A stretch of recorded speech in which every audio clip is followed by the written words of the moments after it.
நடிகராக விஜய் நடித்த கடைசி படம் ஜனநாயகன். அந்த படம் உலகம் முழுக்க நாளை வெளியாகுது.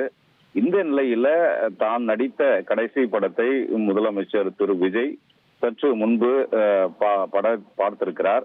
அதாவது சென்னை பசுமை வழிச்சாலையில் இருக்கக்கூடிய இயல் இசை கல்லூரி வளாகத்துல தாகூர் அரங்கம் அப்படின்னு ஒரு அரங்கம் இயங்கிட்டு இருக்கு. அந்த அரங்கத்துலதான் ஜனநாயகன் சிறப்பு காட்சி திரையிடப்பட்டிருக்கிறது. முதல்வர் மற்றும் சில IAS அதிகாரிகளோடு முதலமைச்சர் தான் நடித்த அந்த படத்தை பார்த்து மகிழ்ந்திருக்கிறார். சரியாக மாலை ஒரு 6 மணி அளவுல இங்க வந்திருக்கிறாரு. 6:30 மணியிலிருந்து அந்த படம் திரையிடப்பட்டிருக்கிறது. படம் பார்த்த பிறகு தற்போதுதான் அங்கிருந்து முதலமைச்சர் புறப்பட்டு சென்றிருக்கிறார். முதலமைச்சரோடு பல IAS அதிகாரிகளும் ஜனநாயகன் திரைப்படத்தை பார்த்திருப்பதாக தகவல்கள் வெளியாகி இருக்கு. ஆனா யாரெல்லாம் இருந்தாங்க அப்படின்றது சரியான விவரங்கள் எல்லாம் வெளியாகல. முதலமைச்சரோடு பல அதிகாரிகளும் இந்த படத்தை பார்த்திருக்கிறாங்கன்ற அந்த தகவல் மட்டும் வெளியாகி இருக்கிறது.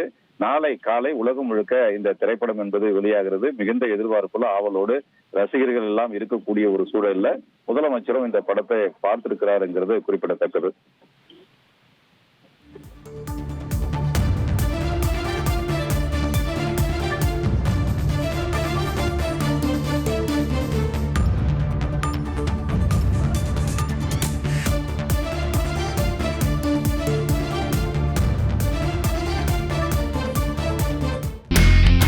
இனி செல்லும் இடமெல்லாம் செய்தி.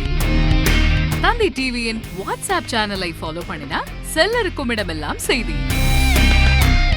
இதோ QR கோட் இப்பவே ஸ்கேன் பண்ணுங்க, ஃபாலோ பண்ணுங்க.